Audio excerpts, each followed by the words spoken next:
Hello, everybody, and of course, welcome back to another episode of XTalknIsh with your boy X. And unfortunately, this morning, no Ish. He is at church praising the Lord, sending a prayer to us. So let's make sure we send a prayer back to him while he's in church and not on this show with us this morning. But today, I have a very, very special show for today. And on Tuesday, I am live here in Broncos country out here in Denver, Colorado, here broadcasting live from my Airbnb.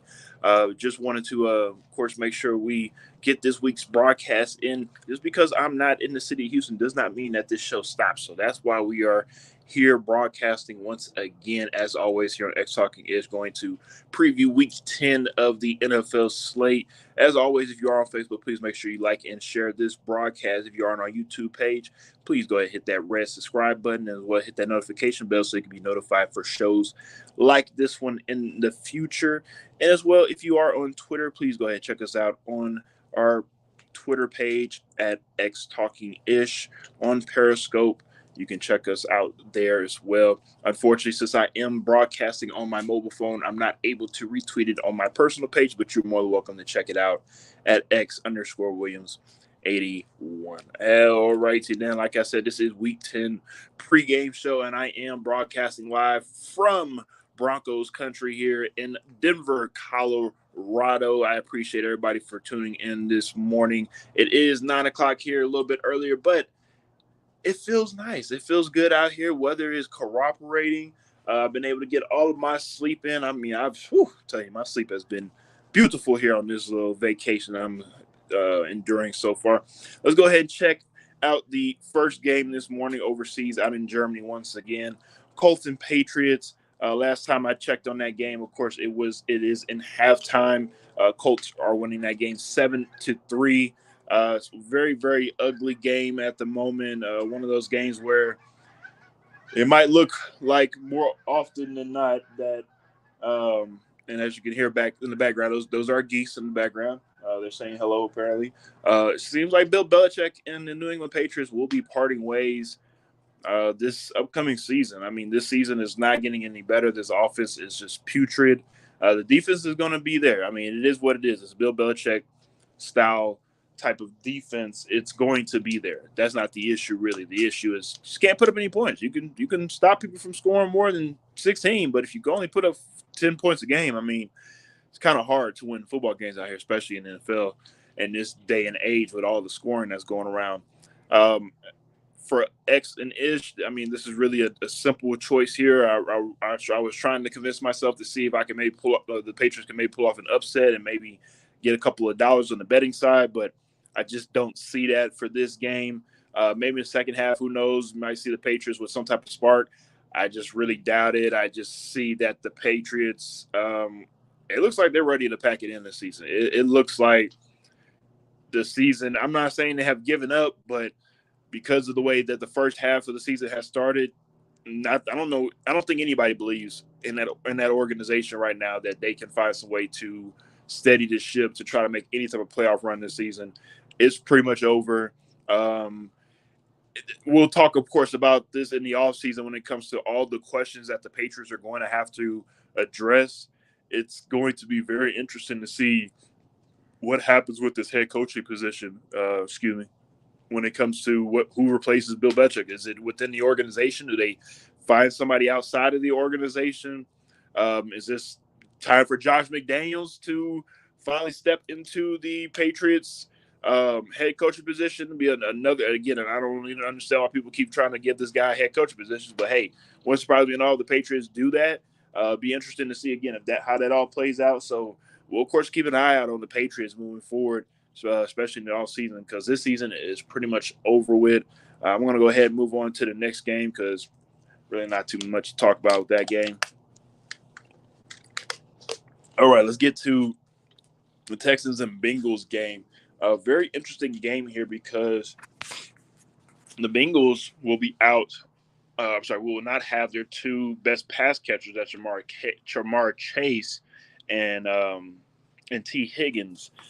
So with that being said, this game actually could be a lot closer than the experts think, especially with this line being at 6 when it comes to the Cincinnati Bengals being a 6-point favorite. Wouldn't surprise me at all if the Texans can cover. So if you are somebody that's looking out there to look and see if it's a game out there that you might be able to make a couple of dollars on, this could be that game. I think the Texans keep this game a lot more competitive than people think. Would it surprise me if they win this game? Honestly, it would. But coming off the performance CJ Stroud had last week, it wouldn't. But, of course, the most important thing for a rookie to have coming into any type of profession is consistency. If CJ Stroud can have back-to-back performances, I'm not saying 470 yards and 5 touchdowns, but if he can go into Cincy and put up 300 yards, 3 touchdowns, he can give the Texans a chance and an opportunity to win this game. Would not surprise me at all if the Texans do win this game, but CJ Stroud is going to have to put up another type of performance that he did last week. Again, I don't know if he has to replicate it. I don't think 400 yards, 5 touchdowns is something that he has to do against the Bengals, but the Bengals defense is not a slouch, and Joe Burrow is playing Joe Burrow football at the right time. With them playing in Cincinnati, it's hard for me to go against Cincinnati at this point.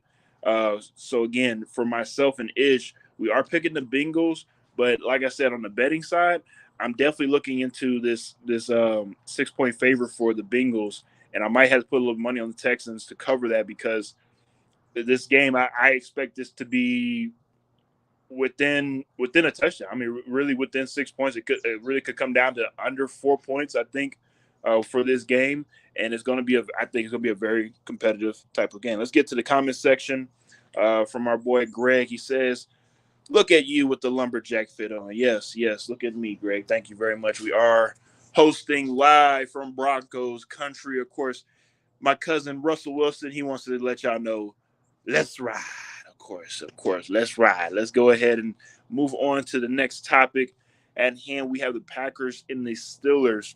Now, this game is very interesting because it really shows the two sides of these two teams. The beginning of the season, the Packers started off kind of strong with Jordan Love. You know, they looked good. I think a lot of people were looking at it like, man, maybe the Packers made the right decision, letting Aaron Rodgers go and giving the reins to Jordan Love and letting him play this out.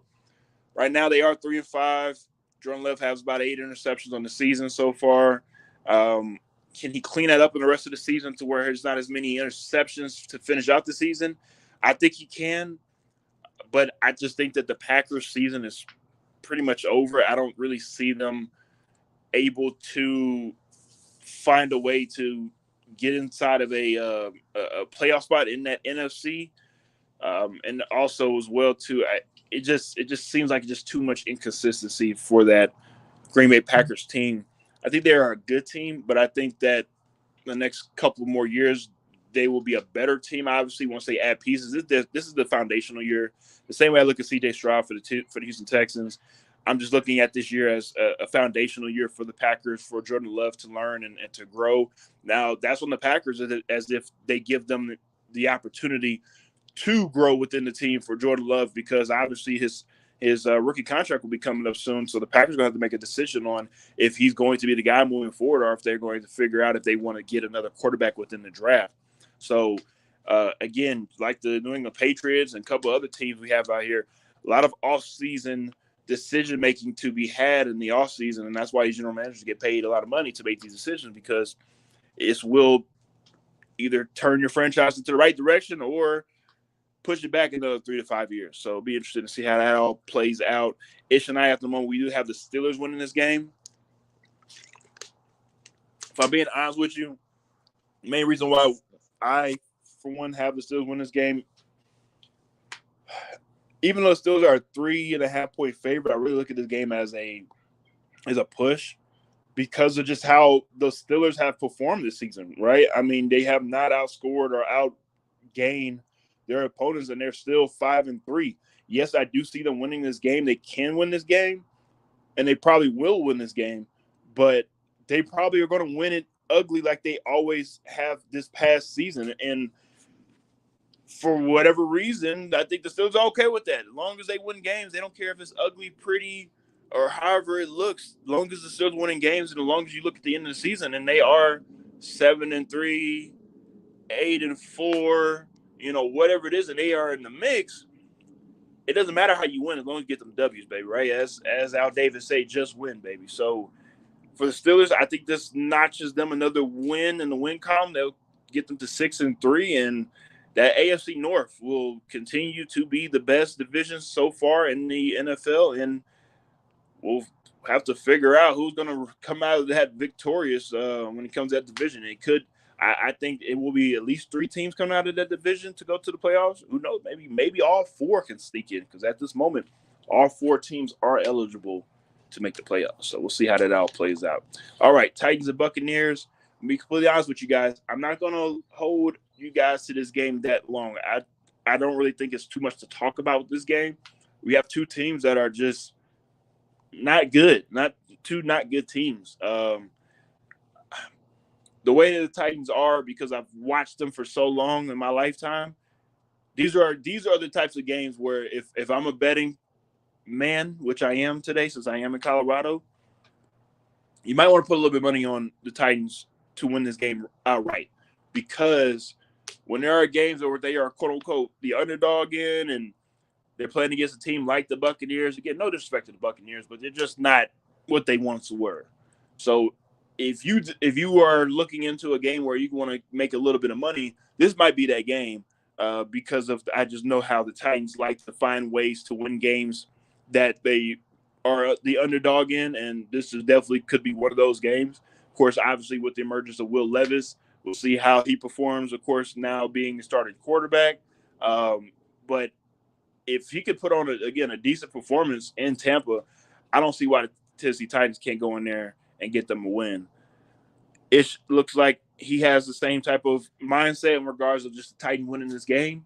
So we'll take his word on it. We'll follow up with everybody, of course, on Tuesday when we do our Week 10 recap at 9 o'clock Central Time on Tuesday. We'll talk more about that game. Let's get into another AFC North matchup, the Browns and the Ravens. This is a very, very interesting matchup, obviously, because besides the divisional matchup within it, just for whatever reason, sometimes it just seems like the Browns have the Ravens number, kind of same way with the Steelers. But overall, the Ravens are a better team. The Ravens are a 6.5-point favorite at home. So going into this game, you're expecting the Ravens to take care of business and do what they need to do to win this game, which I expect them to as well, too, with Lamar Jackson playing as well as he's played so far in this first half of the season. But with the Browns, they do something that the Ravens do as well, too, and that's bully people on defense. And I fully expect them to bring their hard hat today when it comes to playing against the Baltimore Ravens.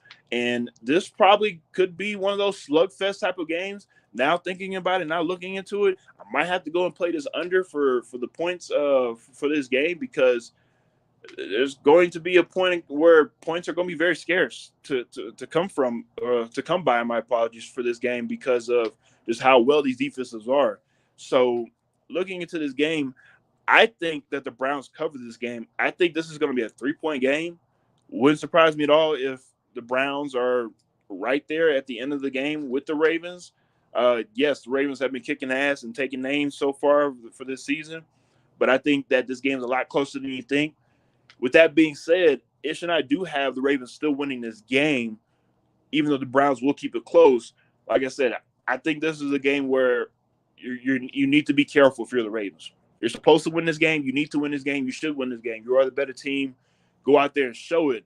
But the Browns are no slouch, too, especially on defense. And the way that defense is set up, if they can create momentum plays and plays that allow the offense to only move the ball 20, 25 yards to, of course, either kick a field goal or score a touchdown, it's going to be that much pressure back onto this Ravens offense to have to get it done as well. And I think the Browns defense really is what's going to be the difference makers for this game.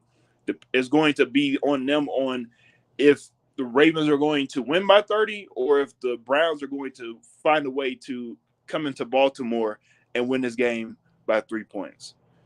Let's go ahead and move on to the 49ers and Jaguars game. Now, this game right here, I think this is the bookmark type of game for both teams. I think when we look back on this game in the playoffs or later on in the season to determine certain standings and how we judge both of these teams, this might be the game. We talk about it every year. The 49ers are a second half team. They have been, of course, going on a little skid lately due to, injuries happen. Not going to make any excuses for the 49ers. Obviously, they have main contributors to their offense that are hurt. It just is what it is. Not going to make any excuses for them. Second half is usually when they get their win. So if the 49ers are struggling in the second half of the season, yes, I have some cause for concern, but I expect them to hit their stride and gain their momentum about week 14. It is week 10. So for this game, I think this is a bigger game for the Jacksonville Jaguars than it is for the 49ers. You are at home. You are playing against a playoff caliber team. You are playing against a team that some people feel as though that can either be in the Super Bowl or even win it. If the Jacksonville Jaguars are able to hold up home field and win this game, I think that not just helps with the mindset of the players within that organization, that should also put the rest of the league on notice. Maybe not to the casual viewer that's viewing football and saying, "Hey, it's just the Jags," but I don't see them as just the Jags anymore. Same way I don't see the Houston Texans as just the Houston Texans anymore. These are teams that are going in the right direction on trying to be better. And if the Jacksonville Jaguars can find a way to win this game, that's something that they need to find a way to build off of moving forward the rest of the season. Another thing, of course, to look out to as well is this is a West Coast team going from the West Coast to the East Coast. So, again, if you've done your homework, you know that anytime you see a West Coast team go to the East Coast and vice versa, sometimes they have a little bit of difficulties playing in that environment. So, with that being said, Ish and I, we do have the 49ers winning this game. I haven't really spoken with Ish about why he picked the 49ers, but for myself, when all things are firing off cylinders, when that offense and that defense is going, the 49ers are a better team. That's just how I look at things. 49ers are coming into this game as a 3-point road favorite. It makes sense. I understand it if you are on the Vegas side of things. But from a football perspective, it wouldn't surprise me at all if my apologies, if Jacksonville Jaguars find a way to win this game just due to it's Jacksonville versus everybody type of mindset. So for Jacksonville, if you are listening to this, yes, we do believe in you. You just got to go out there and go prove it and let everybody else know that, hey, y'all are here to stay as well. Let's go ahead and move on to the Saints and the Vikings. And woo, what a matchup for this one. Again, I know if you are a Saints fan, you of course tune in to XTalknIsh, or you tune into any of the sports networks, and they mention the Saints and the Vikings. I know it's going to bring up bad memories.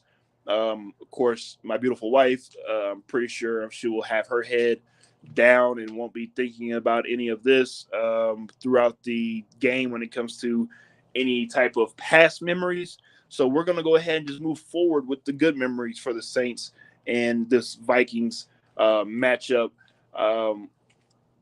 So the crazy thing about these two teams is that obviously you have one team, and I'll start off with the Saints, where I want to say you maybe have Super Bowl aspirations going into the season, but at least playoffs and maybe contend for an NFC championship type of performance for the Saints, especially obviously trading for Derek Carr and hoping to upgrade your quarterback position.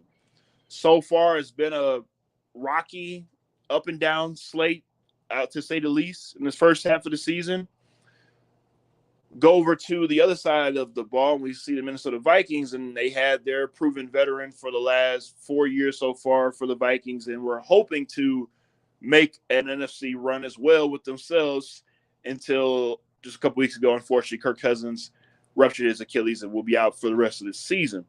So they bring in a quarterback named Josh Dobbs, trade for him, and last week, of course, if you tuned in, you saw that Josh Dobbs did the unthinkable and led the Vikings to a win against the Atlanta Falcons. Can the Vikings recreate that same type of magic against the Saints? For myself, honestly, I just don't think it's going to happen because the Saints defense is just that much better than the Falcons. And no disrespect to the Falcons just find ways to give up big leads. Y'all know how that goes if you're a Falcons fan.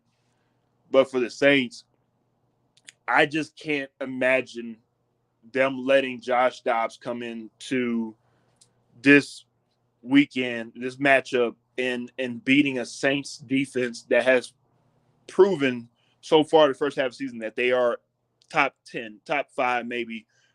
Yeah, I'll probably say top 5. My apologies. I'll say, no disrespect to New Orleans out there. I'll say top 5 defense out there in the NFL. They have played exceptional, especially on the cornerback side of things. Marshawn Lattimore is exceptional. And I think that the Saints get the job done in Minnesota. Unfortunately, the fairy tale can't last every week with Josh Dobbs in the Vikings, but I think that Josh Dobbs will be a serviceable quarterback for the Vikings. Just unfortunately this weekend, I just don't see it happening when it comes to pulling off back-to-back weird type of performances for the Vikings. If he does pull it off, then hey, egg on my face, and shout out to the rocket scientists. But to have a performance against the Saints like you did against the Vikings, one thing about New Orleans, they not going for that. So we'll see how that all plays out. And of course, we segue right into the Atlanta Falcons and the former team that Joshua Dobbs was just on. Just a couple weeks, the Arizona Cardinals. And I will keep it very short and sweet because both of these organizations right now this season have been just complete shit shows, to say the least, and to be very nice about it. The Falcons, for whatever reason, just don't want to utilize Bijan Robinson the way that everybody else would like to utilize him. Don't really understand what's going on there. Don't really care to pick through those weeds to figure out what exactly is going on in Atlanta. But some rumblings going on so far when it comes to maybe Arthur Smith might not be the guy for the Atlanta Falcons. So it'll be interesting to see how that all plays out. I think really it just all depends on how the rest of the season goes for the Falcons, on if they want to make a change there at the head coaching position. The Arizona Cardinals, of course, we already know what they're doing. They're doing what we all expected them to do beginning of the season, which is tank, but act like they're not tanking. So for the Cardinals, obviously the way that their record is set up with them being 1-7, I think it's just going out on a limb here and thinking that the Cardinals could win this game, but I don't think they want to win this game. I think they'll keep it competitive. They'll keep it close. It's a 2.5 point spread for the Falcons, but overall, you have one team that actually, trying to win. You have another team that just don't really care. So I'm thinking that by default, the Falcons should win this game. That's why I'm really not going to spend too much time on this, because I don't really know what what are we going to get from the Falcons. The NFC South really is that division. The division is the box of chocolates. You just never know what you're going to get from that whole division week in and week out. So we'll go ahead and move on, because I'm hoping that this game isn't one of those games like we saw last week with the Buccaneers and the Texans where, that game's going to be trash, and all of a sudden it's actually the game of the week. That would be very tragic. Game of the week could be this game, Lions versus Chargers. Not a sexy name, but if you look at the offensive weapons that'll be out there for both sides of the balls, I think this could be a game where we definitely look at it and say, man, this was a very entertaining game to watch. Detroit does come into this game with a 3-point favorite on the road. At the moment, Ish has the Chargers, which honestly surprises me. I do have the Lions. For me, with the Chargers, is really Brandon Staley. I can't trust the Chargers with Brandon Staley until Brandon Staley is gone. For the Lions, I've looked at them throughout the season, and they are more consistent. They've might have had just one horrible performance throughout the season so far, but I look at them as being more consistent than the Chargers so far this year. So I really don't care too much for how the Chargers play out, because I know sooner or later they're going to find some way to fuck it up in the second half of the game. and the Lions are going to find a way to win this game. So for myself, I got to look at the Lions and say, you know what? If the Lions do what they need to do, run the ball, throw the ball to, of course, your capable wide receivers, of course, St. Brown and Reynolds, and Jared Goff being the maestro as he is when it comes to being the conductor on the offense, the Lions should win this game by at least 10 points. That's just my opinion. That's just me being honest. I really don't see the Chargers keeping this game close, even though the Detroit Lions are a 3-point favorite. I really do see the Lions taking care of business in LA and having the Chargers have to reevaluate themselves real quickly. Let's get to the comment section right quick. Kobe G says, is Kyler back? He was asking about Kyler with the Cardinals. That's a great question. I'm still looking at reports. They did say that he was supposedly ready maybe this week. That's what reports maybe stated. Let me go and double check and see. But from what I remember seeing last week, they said he was supposed to be ready for this week. We'll see what happens again. The one thing about that Cardinals organization, Kobe, and anybody that's tuning in, don't trust them this season. They are doing some things right now where just don't trust the Cardinals. You know, Kyler Murray wouldn't surprise me at all if he gets traded in the offseason. Wouldn't surprise me at all if they just start all over again.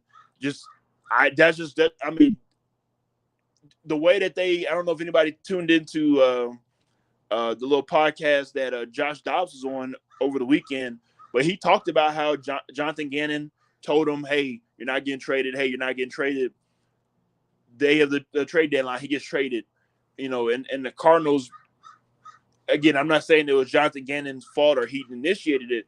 I'm just saying when it comes to that management group right now for the Cardinals, nobody's safe. And I don't think just because that Kyler Murray has his big contract, I don't think that that's guaranteed just because he has a contract he's going to stay in Arizona. I think that they would find some type of trade partner.